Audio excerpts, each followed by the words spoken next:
you can see my screen. Okay. Please confirm you can see my screen. If you can, I'll be very glad to hear that. Can you see my screen? Okay, so my name is Olatunji Phillips Ojelmi. I'm trying to see. I'm a child of God. I love God. I appreciate who God is. I appreciate how He deals with us individually and how He loves us so much. I can hear an echo somewhere, please. Distracted, sorry. Thank you. So, what's about to say? Okay, I've been in the professional space for about 16 to 18 years now, and I've also had to do business alongside, so I'm more like an employee to employer phase of my life. But most importantly, I love who God is and how God deals with us. Not to waste too much of our time, I'm going to be speaking on building resilience in business, insights from Nehemiah. Please help me. If you cannot see my screen, I will want someone to just shout out to me. It will help me. We can see your screen. Thank you so much. We can see your screen. Awesome. Thanks. Awesome. Okay, so now, what's resilience? I actually had to do a lot of deep diving to think about what resilience is and why resilience. The business world we're in now is very, very diverse. It's dynamic. It can be very, very traumatizing, and I asked God to teach me what I could do and how I can bring my own thoughts from how I see the Bible whenever I read it. And I was led to the book of Nehemiah. So please allow me to share.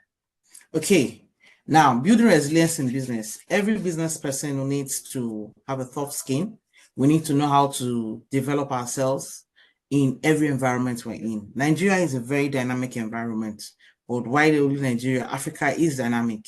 The world as a globe at large, because it's a small village now. Thank God for technology, is also dynamic. How best can you develop yourself?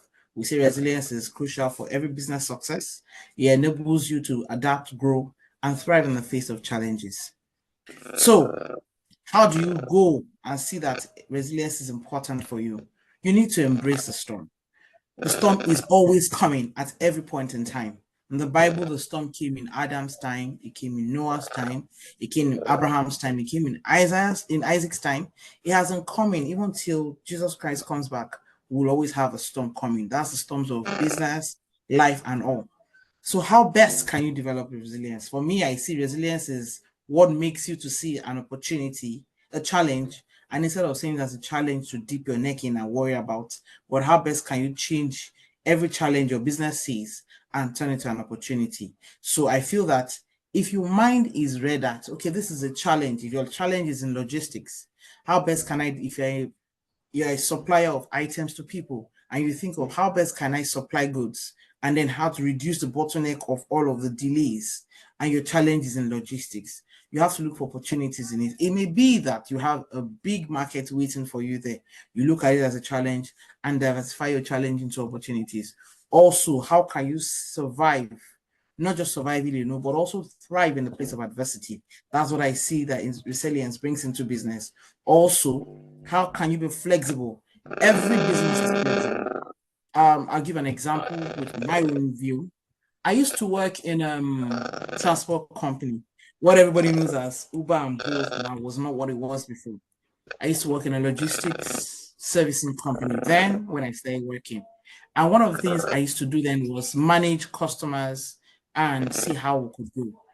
Those companies do not exist in Nigeria anymore because we have an Uber and a Bolt. What happened? Those companies, if you've heard of Hertz before, if you ever heard of Hertz, they were competition with Europcar and one other company. There were three of them then. They were all doing good, but they were not for commercial purposes.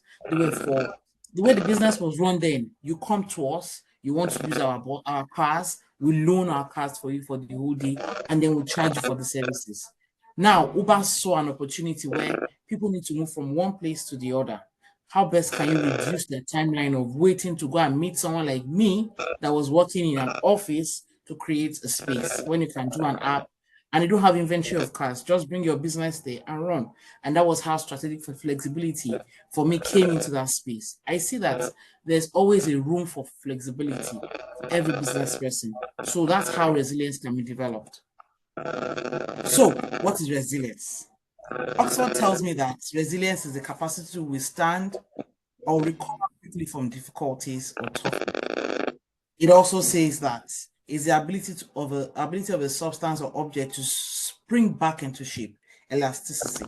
I'm a science student, and I agree to this because I believe that if you have a rubber band, you pull a rubber band until you pull it and it has gone weak. A rubber band is always resilient. It always comes back to shape. You always come back to shape. Even over time in science, we developed that, yes, jellies, except you wear out a molecular part of the jelly, a jelly will always come back to shape. It's in water form. By the time you put it in freezing state, it comes back again. The jelly doesn't lose weight. So what is it? It is resilient. It's able to wear out and come back. That's what I want to bring to us in our businesses. How can each and every one of us look at our businesses and say, okay, in this year, I had a target for this, or this was what me and the Holy Spirit sat down and we discussed that we wanted to do. And then I didn't make this target. What are the things that I did wrong? How best can I work around it and ensure that they come back? Yes, environment is very key because our space is VUCA. When I mean VUCA, in the sense that it's volatile, it's uncertain, it's always complex and ambiguous. Well, how best are we ready to develop ourselves as businesses and come back? That's what I want to take us. I want us to take from the definition of resilience. Now, Nehemiah. Wow, I love the guy. His story is not always spoken about, but it's a beautiful one. Nehemiah in the book of Nehemiah chapter 2. We're using 1 to 13. So please feel free, go and read it in other versions at your time, but I'll try as much as possible to pick snippets from what I learned. Nehemiah was a cupbearer. The cupbearer in the days of the anarchy system is like the ADC of a king. If the king is about to eat, the cupbearer is the one that has to taste the food. If the king wants to drink water, the cupbearer can drink the water. So everything that goes into the king's mouth goes through the cupbearer. So imagine how important the cupbearer is. He's the right-hand man of the king. If the cupbearer is sad, the king gets worried because he doesn't know what the cupbearer has heard for him to do what he's doing. And that's how important Nehemiah was to King Xerxes. But Nehemiah also had a vision. This brings me to where, if we have employees going into employer phase here, this brings me to where you are an employee under somebody. You're important.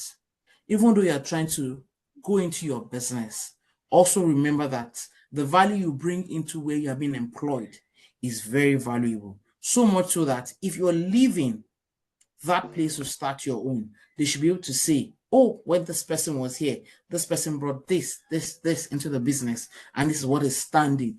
In the case of Nehemiah, it was so important to the king that the king noticed his countenance. If he wasn't valuable, if he didn't carry himself well, the king would have even known what the problem is, and let's move on and say, oh, what's wrong with him? But he was so valuable that the king was worried that what was wrong with this man? Why? What's wrong with you? And the king just had to say, what's wrong? And then Nehemiah had to explain himself. Now, Nehemiah had a drive. My homeland, which is his business, was his homeland as an Israeli, was being broken. The walls that protected Israel from all the enemies and all of that was being broken. The beauty of Israel was being destroyed. In layman time, now we say that the so-called vibrant industries in Nigeria are going down the drain. What's happening? That was Nehemiah. He was more like seeing himself as if there's a precedent there. What's he doing? How is he making the business, Israel as a business vibrant? What's happening? He got to hear that the walls had been broken and he was like, wow, what's happening? This environment that is booming, people come and invest in, people can come and do things in. What's happening to the environment? He was worried, and then when he heard, he got concerned. His drive was, this land had to be rebuilt. This wall had to be rebuilt. What do I do? Very simple. His strategies were very simple. He knew that, yes, with his leadership in the place of the king, because a cupbearer, was not just a cupbearer. He had people that had to report to him, that had to ensure that the chefs in the king's palace were reporting to the cupbearer, the people that were grooming the food, everything. I'm trying to put it in that time, but imagine you as a business person now in his shoes.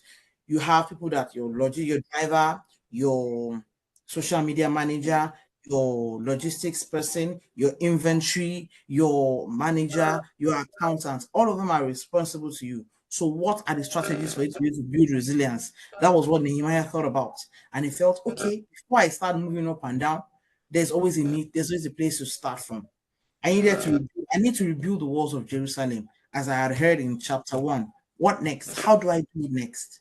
He now took it. He just did three things. He decided to speak. One, he spoke to God.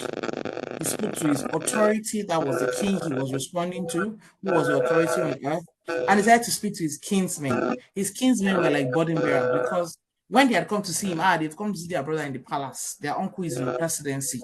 They want to know, and the guy says, "What's happening?" And they say, "This is it." He had already said, "Wow, something is wrong." For you to come home like this and say this, he had to bear a burden. And then he wanted them, all of them, to come on board. And that was when he tried to design his strategies. What was next? He needed to define the vision. The vision was very simple: rebuild the broken walls of Jerusalem. How he would do it was the next thing. I need to go back to Jerusalem, assess the environment, assess the place, assess the situation. I need to reunite the Jews. Now, because if he wants to build the wall and he wants to build the wall alone, nobody will answer him. But he needed to put people that they were artisans, they were cobblers, they were people that were good at the job, they were carpenters, they were people that would know how to mix cement to the right proportion, people that know what kind of brick they needed to use, people that needed to know what to do. He said to just say, okay, fine, I need to bring people on board. I need to reunite the Jews and see how best I can collaborate with them, and then also remove the shame of Jerusalem broken walls. That was what was his plan. How did he do it? He set clear vision. He had to make his vision simple and then define goals. He knew that God had told him the walls would be rebuilt. But he's the one man that had the vision. Doesn't mean that, yes, Nehemiah will carry cement, he will carry sand, he will carry shovel. No. He's already a high placed man in Babylon. But like, he had thought about it. How best can I bring what I know in Babylon and be able to do it to ensure that this place is still up to standard? Because he remembered the laws of Moses that God had given them in the promises that said, see, Jerusalem is my place, is my home, is my habitation, and I need it to be kept up and running. Even though the people will come and trample on you, they will fight you, but as much as possible, keep your home safe, keep your environment clean, keep your environment tight. Ensure that your business is doing right, not moving up and down, not trying to cut corners. And they said, okay, fine, this is the only way. Yes, tides will change, situations will come on, people will be very bad, people will not treat you right, but ensure that your vision remains. And that was what helped Nehemiah all along. So what did he do? He said to plan. Planning is, it can take a year, it can take a day, it can take a month. It depends on how big your vision is. But at every point in time when you plan, what was he doing? He took his time, he said to plan, he said to prepare, and he was ready for unexpected obstacles while anticipating potential challenges. Yes, the environment, the walls were broken because of war, meaning that war can come back at any point in time. But if war comes again, how ready were they to ensure that that vision of building the wall still remained? And that was what he was going with. What he needed to do was inspect the vision. He needed to draw a plan.